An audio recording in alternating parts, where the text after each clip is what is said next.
Good evening students, मैं doctor उपासना शर्मा आप सभी का अपने यूट्यूब चैनल में बहुत बहुत स्वागत करती हूँ।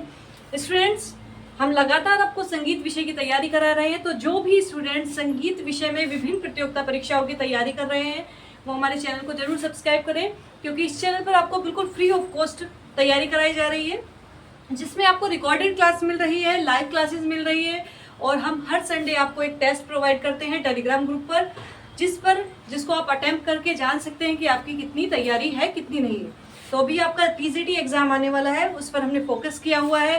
जो स्टूडेंट एस्टेट देने वाले हैं, बीपीएससी देने वाले हैं, एलटी ग्रेड देने वाले हैं, सभी के लिए ये वीडियो बहुत लाभदायक होने वाले हैं। तो हमारी लगभग 33 टॉपिक हमने पढ़ा दिए, 33 टॉपिक हमने करा दिए, जिसकी प्लेलिस्ट आपको हमारे यूट्यूब के चैनल पर मिल जाएगी, इसी चैनल पर मिल जाएगी। तो आज हम टॉपिक कर रहे हैं स्टूडेंट्स सितार।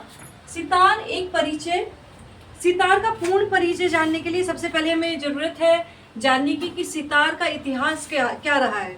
क्या सितार पहले भी 7 तारों में ही था?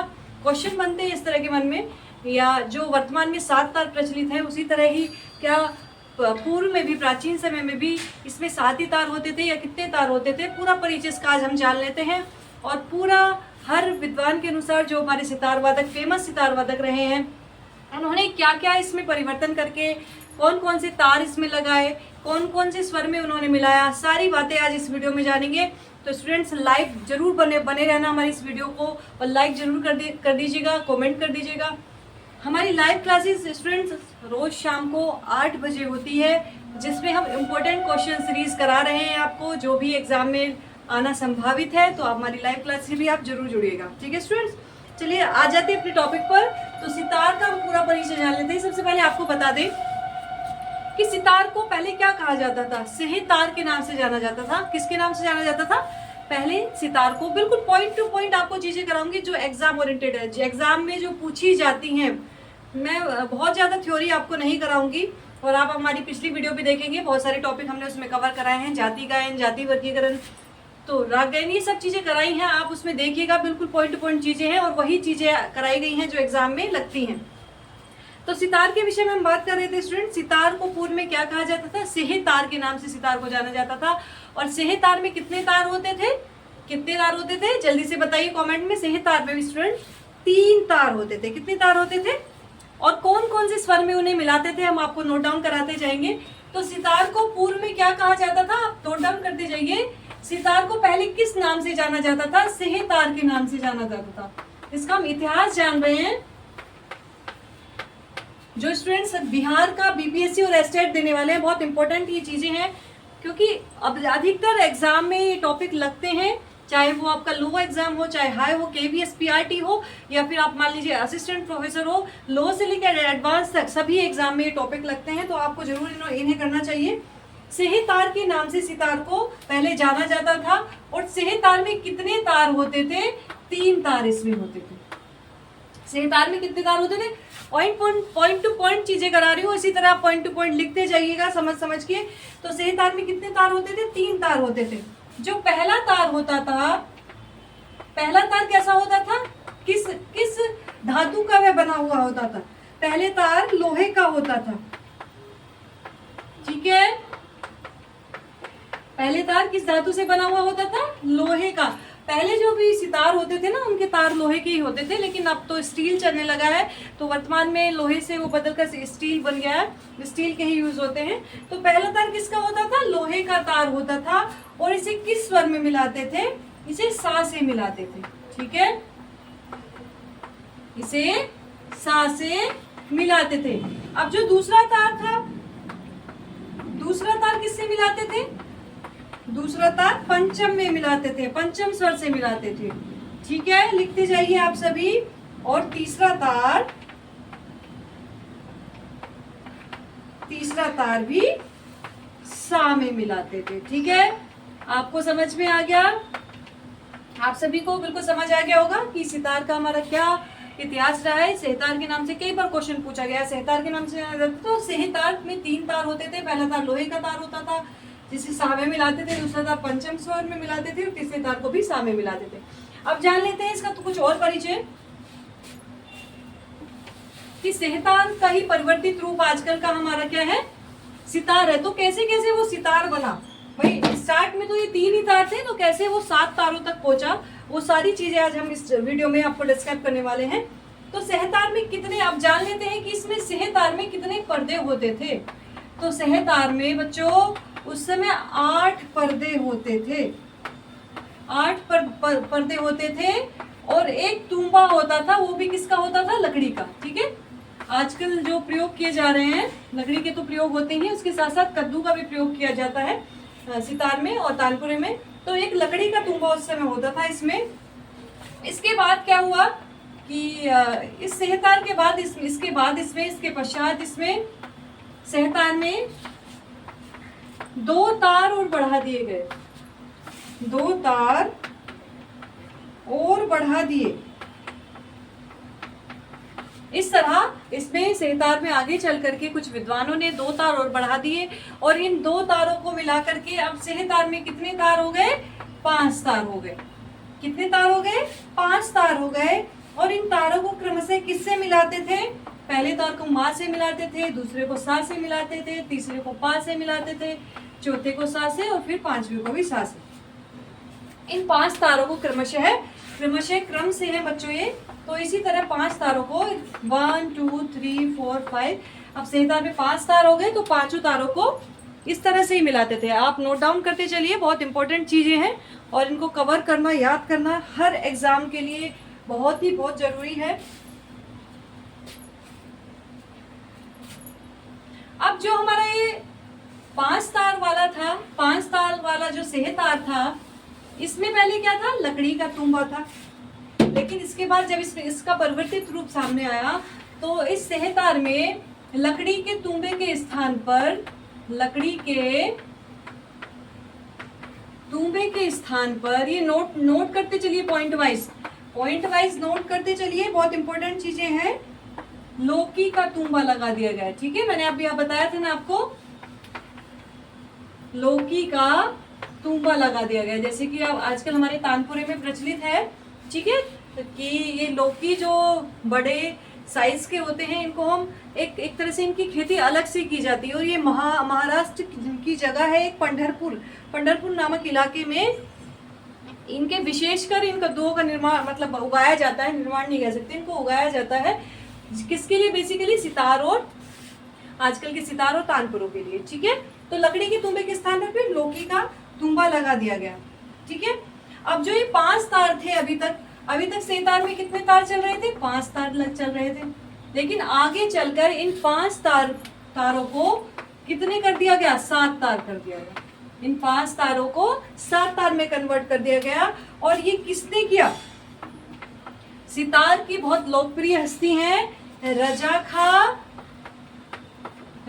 खां और मसीद खां। ठीक है, सितार को बच्चों लोकप्रिय करने का श्रेय भी इन्हीं को जाता है। सितार को जो लोकप्रिय किया आगे चलकर, वो रजा खां और मसीद खां। आप जानते भी होंगे कि इनके नाम से गत भी फेमस है। सितार की जो 2 गतें हैं, रजा खानी गत, मसीद खानी गत, इन्हीं के नाम से फेमस है। ठीक है, तो 5 तार के स्थान पर 7 तार किसने किए, रजा खां और मसीद खां जी ने। ठीक है, और इन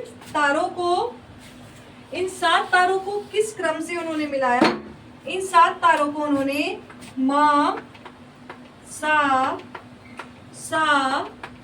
पा, और फिर मंद्र पा, फिर सा, और फिर तार सा। अब सितार के 7 तारों को अगर पूछा जाएगा आपसे क्वेश्चन स्टूडेंट्स की रजा खां और मसीद खां जी ने सितार के तारों को कैसे मिलाया, यानी कि चौथे तार को किस स्वर से मिलाया, 7वें को किससे मिलाया, तो आप इस तरह से उसको बता सकते हैं। ठीक है, और अभी तक क्या था, पर्दों की संख्या कितनी थी, 8 पर्दे थे सहतार में। लेकिन रजा खां जी ने और मसीद खां जी ने, इन दोनों ने सितार में पर्दों की संख्या, सितार में पर्दों की संख्या बढ़ा दी, और बढ़ाकर कितनी कर दी इन्होंने, 23। ठीक है, तो जैसे जैसे मैं बोल रही हूँ बच्चों, इसी तरह आप अपनी नोटबुक में नोट डाउन करते जाइए, क्योंकि बाद में चीजें क्लियर नहीं हो पाती हैं। जितना क्लियर आप नोट्स बनाएंगे, अगर 10 साल भी उसको पढ़ेंगे तो आपको एकदम समझ में आ जाए। ठीक है स्टूडेंट्स, नोट डाउन कर लीजिए।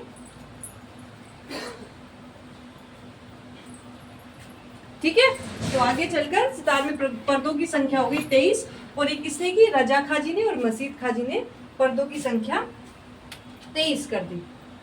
ठीक है स्टूडेंट्स, अब नेक्स्ट हम बात करते हैं अलग अलग विद्वानों के अनुसार बात करते हैं, जैसे कि हमारे फेमस सितार वादक रहे हैं इमदाद खां रहे हैं, फिर उनके पुत्र इनायत खां रहे हैं, फिर उनके पुत्र विलायत खां जी रहे हैं। तो उनके विषय में बात कर लेते हैं कि उन्होंने सितार में किस तरह से अलग अलग चीजें की, तो उनको ही बात कर लेते हैं। सबसे पहले हम बात करेंगे इमदाद खां जी के, प्रसिद्ध संगीतज्ञ, प्रसिद्ध सितार वादक रहे हैं इमदाद खां। इमदाद खां जी ने मींड की सुविधा के लिए, ठीक है, मींड की, या एक तरह से सूत कह सकते हैं, क्योंकि सूत प्रयोग किया जाता है, मींड गायन में किया जाता है, सितार में सूत का प्रयोग किया जाता है। मींड की सुविधा के लिए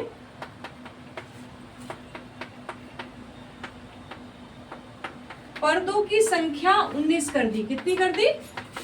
19। ठीक है, अब आपको ध्यान रखना है कि रजा खां और मसीद खां जी ने पर्दों की संख्या 23 कर दी, लेकिन इमदाद खां जी ने पर्दों की संख्या अपने हिसाब से उन्होंने 19 कर दी। ठीक है, और इसके साथ साथ ही इमदाद खां जी ने तरब के तार भी लगाए, उसमें तरब के तार भी लगाए। आप कई बार क्वेश्चन पूछा जाते थे कि तरब के तार किस सितार वादक ने सबसे पहले सितार में लगाए, तो आप बता देंगे इमदाद खां जी ने लगाए। तो तरब के तार कितने लगाए आप जानते ही होंगे, 11 तरब के तार हैं सितार में जो अब भी प्रयुक्त किए जाते हैं। तो 11 तरब के तार इन्होंने इमदाद खां जी ने लगा दिए और पर्दों की संख्या 19 कर दी।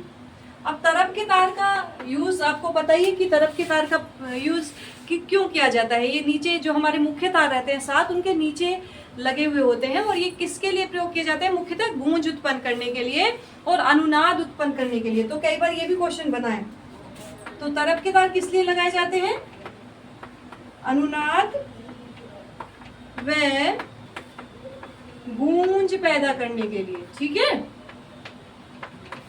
तो अगर क्वेश्चन बनता है कि अनुनाद और गूंज पैदा करने के लिए किन तारों का प्रयोग किया जाता है सितार में, क्यों लगाए जाते हैं, या तरब के तार किस लिए लगाए जाते हैं, तो आप बता देंगे गूंज और अनुनाद पैदा करने के लिए इनका प्रयोग किया जाता है। ठीक है, अब हम नेक्स्ट बात करते हैं इमदाद खां जी के पुत्र की। फेमस सितार वादक वह भी रहे हैं। तो इमदाद खां जी के पुत्र कौन थे? इमदाद खां फेमस वादक रहे हैं, लेकिन इमदाद खां जी के पुत्र इनायत खां ने सितार के तुंबे को, नोट डाउन करते चलिए, सितार के तुंबे को, जो तुंबा था उसमें अभी एक ही तुंबा चल रहा था, तो उन्होंने सितार के उस तुंबे को गोलाकार रूप दे दिया। ठीक है, उसको गोल बना दिया, जिस तरह से वीणा में होता है ना, उस तरह से गोल तुंबा उसका बना दिया। और एक चीज उन्होंने करी कि एक अन्य तुंबा और जोड़ दिया। ठीक है, पहले एक तुंबा था, तो ये क्वेश्चन अगर बनता है कि किसने सितार में एक तुंबे के स्थान पर 2 तुंबे कर दिए, तो वो इनायत खां जी थे, इमदाद खां जी के पुत्र। तो इन्होंने क्या किया, पहला जो तुंबा था उसको गोलाकार रूप दे दिया और उसके ऊपर की साइड एक और तुंबा लगा दिया। पहले नीचे की साइड था, तो दोनों साइड अब ऊपर नीचे 2 तुंबे हो गए। ठीक है, इसके बाद अब बात करते हैं जो इनायत खां जी थे, इनके पुत्र के विषय में। इनायत खां के पुत्र जो थे, सभी ने अपनी सुविधा के लिए, एक मान लीजिए परिवर्तित रूप करके, अलग अलग, एक तरह से रिसर्च इसको कह सकते हैं, सबने अलग अलग तरीके यूज करके जानने की कोशिश की होगी, भाई अब सितार कैसा बज रहा है, या अब कैसा लग रहा है, मधुर लग रहा है या नहीं लग रहा है। इस तरह सभी ने अपने अपने तरीके से रिसर्च किया था इसमें। तो इनायत खां के जो पुत्र थे कौन थे? विलायत खां। इनायत खां के पुत्र विलायत खां ने तारों की संख्या अब 7 आ रही थी ना, तो 7 से इन्होंने घटाकर 6 कर दी। कितनी कर दी? 6 कर दी। ठीक है, विलायत खां जी ने एक नया रिसर्च ये किया, नया शोध ये किया कि इन्होंने जो अभी तक तारों की संख्या सितार में 7 आ रही थी वो अब 6 कर दी। तो ये नया परिवर्तन इन्होंने किया। तो आप इसको नोट डाउन करेंगे कि ये क्वेश्चन बन सकता है कि विलायत खां जी ने कितने तार उसमें माने, या एक तार किसने घटाया, कौन से वो हमारे सितार वादक रहे हैं जिन्होंने एक तार को घटाया था। ठीक है, तो इन्होंने जो ये एक तार घटाया, ये कौन सा तार घटाया, ठीक है, ये भी आप जान लीजिए। तो इन्होंने जो जोड़े के तार होते हैं, जोड़े के तार जो एक ही स्वर में मिलाए जाते हैं, जोड़े के तार जो थे उसमें से एक तार कम कर दिया, एक तार हटा दिया। ठीक है, जोड़ी के तार जो दूसरे और तीसरे नंबर पर होते हैं, पहला बाज का तार, दूसरे और तीसरे नंबर पर जो जोड़ी के तार होते हैं उनको उनमें से एक तार को हटा दिया, तो इन्होंने इसकी 6 संख्या कर दी। ठीक है, अब विलायत खां जी ने ये तो परिवर्तन किया ही, लेकिन इसके साथ साथ इन्होंने दूसरा बदलाव भी किया, दूसरा परिवर्तन भी इन्होंने किया। क्या किया वो भी आप जान लीजिए। दूसरा परिवर्तन इन्होंने किया कि इन्होंने एक पंचम का तार हटाकर, पंचम का तार हटाकर उसके स्थान पर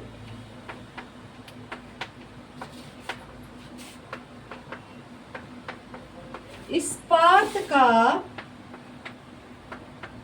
नया तार लगा दिया। ठीक है, जो पंचम का तार था, जिसको पंचम से मिलाया जाता है, जो पंचम का तार था उसके स्थान पर विलायत खां जी ने इस्पात का तार लगा दिया। तो विलायत खां जी ने क्या चीजें परिवर्तन की? दो चीजें परिवर्तन की।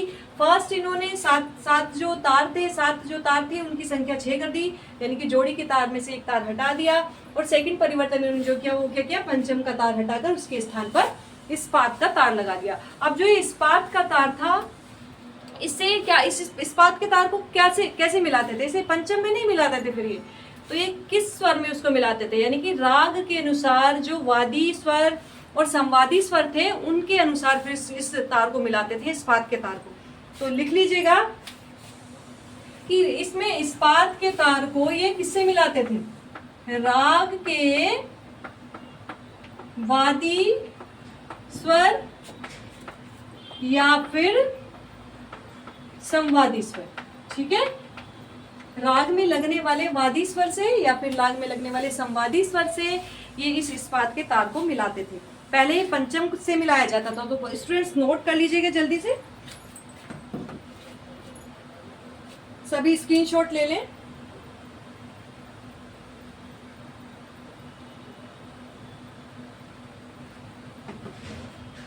टीजीडी जो आपका स्टूडेंट 2011 का पेपर था ना, उसमें बहुत इससे संबंधित क्वेश्चन थे, सितार से संबंधित। तो आप जरूर इसको करिएगा, हो सकता है इस बार जो टीजीटी आए उसमें ये चीजें आए। ठीक है, चलिए नेक्स्ट।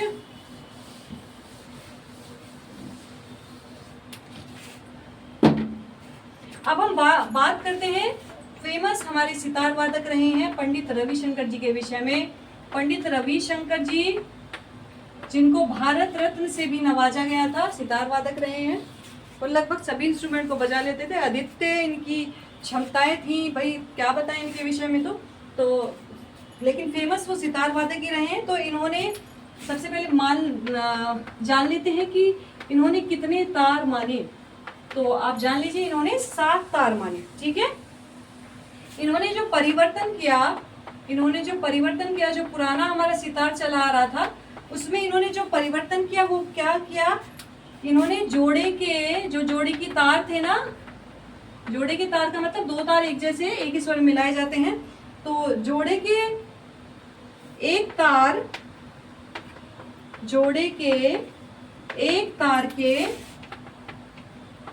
स्थान पर ठेठ खरज या इसको बोल सकते हैं अति मंद्र सप्तक।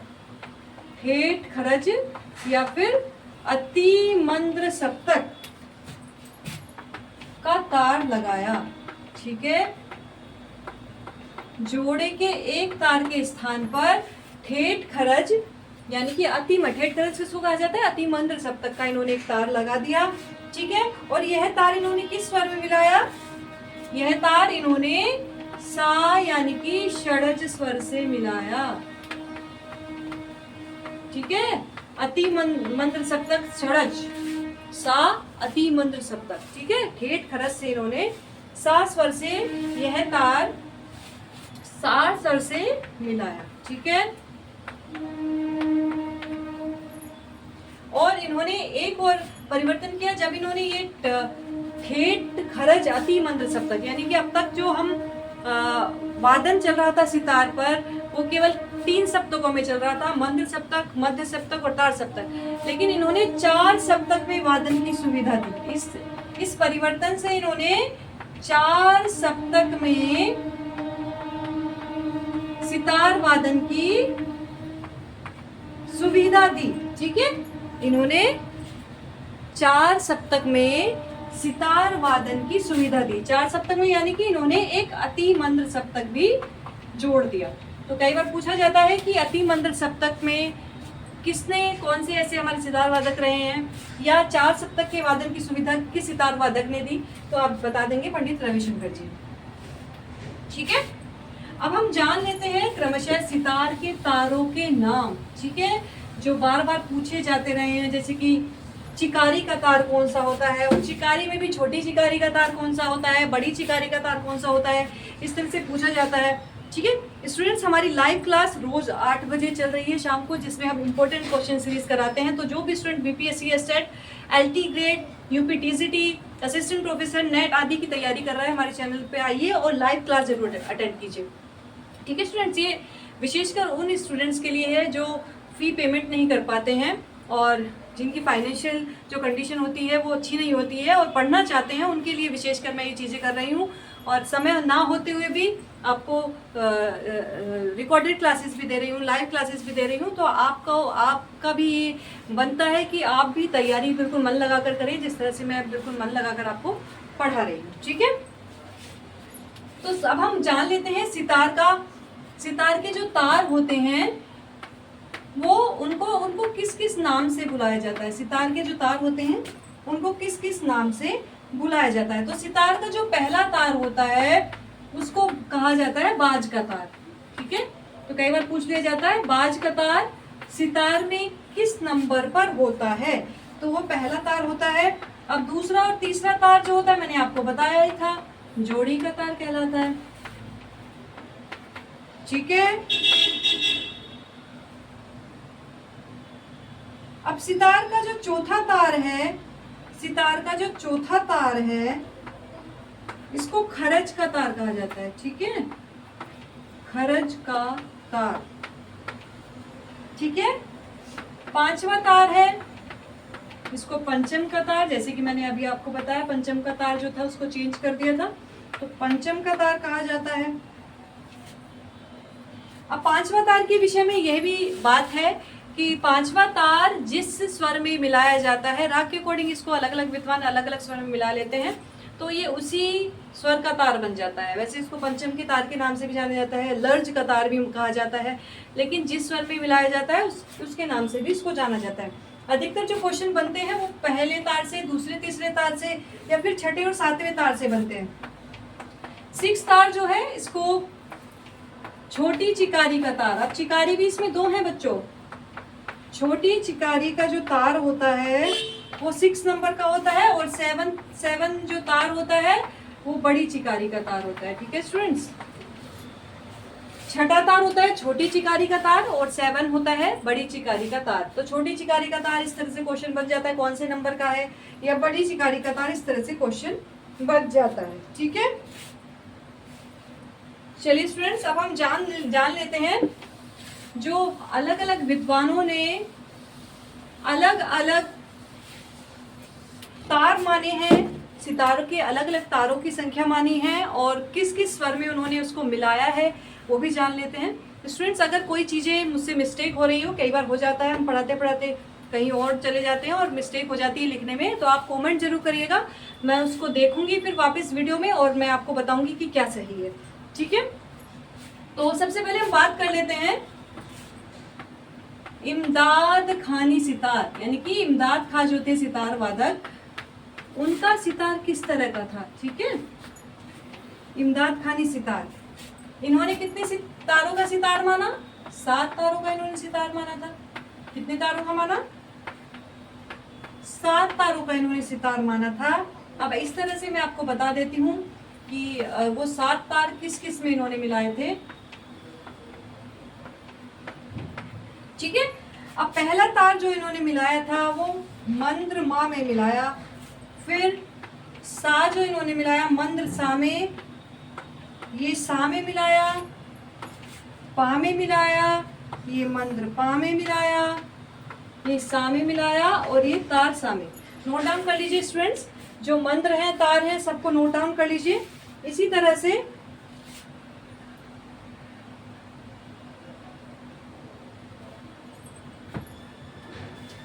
अब कई बार ये भी पूछ लिया जाता है कि इन तारों में किस नंबर का, नंबर होते हैं तारों के सितार के, कि नंबर 2 का है या 00 का है या नंबर 1 का है, इस तरह से कई बार पूछ लिया जाता है। तो वो भी हम इसमें कवर कर लेते हैं कि जो इन्होंने पहला तार जो मिलाया वो कौन से नंबर का तार था। जो तार हम लगाते हैं सितार में तो वो नंबर से आपको प्राप्त होंगे शॉपकीपर से। अगर तार टूट जाता है तो हम नंबर से वहाँ कहेंगे जाकर के कि इस नंबर का तार दे दीजिए, हमें ये वाला नंबर चाहिए। तो नंबर भी आप जान लेते हैं कि किस तरह के नंबर इन्होंने यूज किए। पहले तार को इन्होंने नंबर 2 से मिलाया। किससे मिलाया? नंबर 2 से मिलाया। दूसरे और तीसरे तार को इन्होंने एक ही नंबर से मिलाया, वो नंबर था 29। तो कई बार पूछ लिया जाता है कौन से नंबर पे इन्होंने। अब चौथा जो तार इन्होंने मिलाया था वो नंबर 26। ठीक है, अब पांचवा तार इन्होंने जो मिलाया वो नंबर 2। नंबर 2 पहला और पांचवा इन्होंने नंबर 2 से ही मिलाया। नंबर 2 तार ही इन्होंने खरीदे, उसके लिए लिए होंगे। तो और इसका ये जो इन्होंने करा नंबर 00, छठा और सातवां इन्होंने 00 नंबर के तार खरीदे और उसको लगाए। तो कई बार इस तरह से पूछ लिया जाता है कि 00 जो नंबर वाला तार होता है वो किस पे, चिकारी के तार पर इन्होंने यूज किया। पहले तार को इन्होंने किस नाम से जाना? बाज के तार के नाम से ही जाना। दूसरे और तीसरे को, जैसे कि मैंने आपको बताया, दूसरा और तीसरा इन्होंने जोड़ी के तार ही माने। इसके बाद जो चौथा माना इन्होंने खरज का तार माना, पांचवा इन्होंने पंचम का तार माना और छठा और सातवां इन्होंने बच्चों चिकारी के तार माने। ठीक है, तो जो मैंने अभी आपको पैटर्न फॉलो करने को दिया था वही सेम इन्होंने इमदाद खां जी ने मानी। ठीक है, चलिए अब नेक्स्ट हम बात करते हैं नेक्स्ट सितार वादक के विषय में कि उन्होंने कितने तार माने। तो अलग अलग सितार वादक से इस तरह से क्वेश्चन बनते हैं स्टूडेंट्स। तो आपको अलग अलग सितार वादक का पूरा अध्ययन करना पड़ेगा, पूरी उनकी पृष्ठभूमि जाननी पड़ेगी और ये आप नोट डाउन करते चलिए बच्चों। इन्हीं में से क्वेश्चन लगेंगे, एक्स्ट्रा कुछ भी नहीं आएगा। तो आप इनको बिल्कुल अच्छे से क्लियर कर लीजिए। ठीक है, अब हम बात कर लेते हैं उस्ताद विलायत खां के सितार की। ठीक है, उस्ताद विलायत खां के सितार की इन्होंने क्या किया। तो मैंने जैसे कि आपको बताया कि इन्होंने एक जोड़ी का तार कम कर दिया था, यानी कि 7 संख्या से इन्होंने 6 संख्या उसकी कर दी थी। तो 1 2 3 4 5 6 संख्या इन्होंने कर दी। पहला तार इन्होंने मिलाया मंद्रमा में, दूसरा मिलाया सा में, तीसरा मिलाया मंद्रगा में, चौथा मंद्रपा में, पांचवा सा में और 6 इन्होंने तार सा में मिलाया स्टूडेंट। ठीक है, अब इन्होंने पहले तार को वही कहा बाज का तार कहा, दूसरे तार को जोड़ी का तार कहा। अब एक जोड़ी का तो इन्होंने हटा ही दिया था, 6 कर दिए। तीसरा इन्होंने गा से मिलाया तो इसको गांधार का तार ही कहा। ठीक है, चौथे को इन्होंने पंचम का तार कहा और 5 और 6 को इन्होंने चिकारी का तार। अभी तक चिकारी की तार अलग विद्वानों के अनुसार छठा और सातवां था, लेकिन इन्होंने पांचवा और छठा को चिकारी के तार कहा। अब इन्होंने किस नंबर से उसको मिलाया, कौन से नंबर का तार था। अब फर्स्ट तार जो था वो नंबर 3 का तार था। सेकंड जो था वो नंबर 28 का तार था। थर्ड जो था वो भी नंबर 3 का तार था। 4 जो था वो भी नंबर 2 का तार था, और 5th और 6th स्टूडेंट्स इन्होंने नंबर 0, सिंगल 0 ओनली, डबल 0 नहीं। तो क्वेश्चन इस तरह से बन जाता है कि सिंगल 0 या डबल 0 का तार कौन सा किसने विद्वान ने मिलाया। तो हर तरीके से आपको ये चीज़ें याद कर लेनी है, और हर विद्वान के अनुसार उनको कंपैरिजन में याद करेंगे तो बहुत जल्दी याद हो जाएगा। तो विलायत खां के अनुसार उन्होंने इस तरह से इनको मिलाया। ठीक है, अब नेक्स्ट हम बात करते हैं वेरी फेमस सितार वादक पंडित रविशंकर जी। पंडित रविशंकर जी वेरी फेमस सितार वादक है ना। पंडित रविशंकर जी के विषय में बात कर लेते हैं स्टूडेंट। तो पंडित रविशंकर जी ने कितने तार माने? ठीक है, पंडित रविशंकर जी के ने भी बच्चों सेम ही आपके तार माने 4, 5, 6, 7 तार इन्होंने माने। पहले तार को इन्होंने मंत्र मा में मिलाया। किसमें मिलाया? मंत्र मा में। दूसरे को सा में, तीसरे को पा में, चौथे को सा में, फिर पा में, फिर सा में, और फिर तार सा में। इन्होंने स्टूडेंट्स क्या माना? पहले तार को इन्होंने बाज का तार माना, दूसरे और तीसरे तार को स्टूडेंट्स इन्होंने जोड़ी का सॉरी दूसरे और तीसरे तार को इन्होंने जोड़ी का तार माना। ठीक है स्टूडेंट्स, और चौथे तार को इन्होंने जिस स्वर में मिलाया उसी स्वर का माना, यानी कि षडज का तार इन्होंने माना। पांचवे को इन्होंने पंचम का तार माना, और 6 और 7 को इन्होंने बच्चों चिकारी का तार ही माना। ठीक है प्यारे बच्चों, आपको समझ आ रहा है ना सभी स्टूडेंट्स? अगर चीजें समझ नहीं आ रही हो बेझिझक आप कमेंट कर सकते हैं, मुझे बिल्कुल बुरा नहीं लगेगा अगर आप बिल्कुल सही तरीके से आप कमेंट करिए। वैसे ही मैं आगे आपको बिल्कुल इम्प्रूव करके चीजें पढ़ाऊंगी अगर आपको क्लियर नहीं हो रहा है। ठीक है स्टूडेंट्स, इसके बाद इन्होंने पहले नंबर का जो तार था इसको किस नंबर से मिलाया? नंबर 30 से मिलाया। दूसरे नंबर को नंबर 27 से मिलाया। तीसरे नंबर को इन्होंने नंबर 25 से मिलाया। चौथे को नंबर 21 से मिलाया। पांचवे को नंबर 32 से मिलाया। छठे को नंबर 33 से मिलाया। और जो हमारे स्टूडेंट्स बहुत पहले से हमारी क्लासेस ले रहे हैं उनको ये सब चीज़ें मैं पहले करा चुकी हूँ, वो कमेंट करेंगे कि 7वें तार को इन्होंने किस नंबर से मिलाया। ठीक है, ये आपके लिए क्वेश्चन है, आप इसको कमेंट करके मुझे ज़रूर बताइएगा किस नंबर 7वें तार को किस नंबर से इन्होंने मिलाया। ठीक है स्टूडेंट्स, चलिए अब हम लास्ट में बात कर लेते हैं पंडित निखिल बनर्जी के अनुसार। निखिल बनर्जी ने क्योंकि इन्होंने 7 तार की अपेक्षा इन्होंने 8 तार माने थे, तो 8 तार इन्होंने कौन कौन से माने हैं, किस किस स्वर में इन्होंने मिलाए हैं उसको। 8 तार हमने इस तरह से लिख लिए हैं।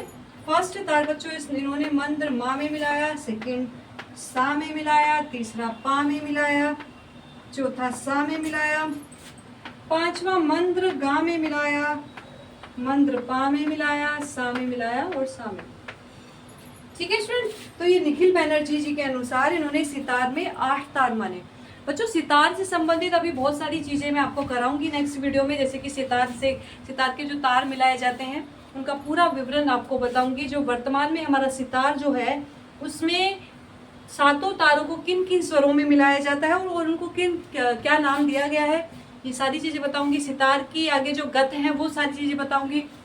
सितार में कितने ठाटों का प्रयोग किया जाता है और वो ठाट हमारे गायन के ठाट से किस तरह से भिन्न है ये भी आप समझ पाएंगे। तो आगे हमारी वीडियो को देखते रहिएगा, लाइक करिएगा, शेयर करिएगा, कमेंट करिएगा और उन बच्चों जरूर शेयर करिएगा जो संगीत विषय की तैयारी करना चाहते हैं।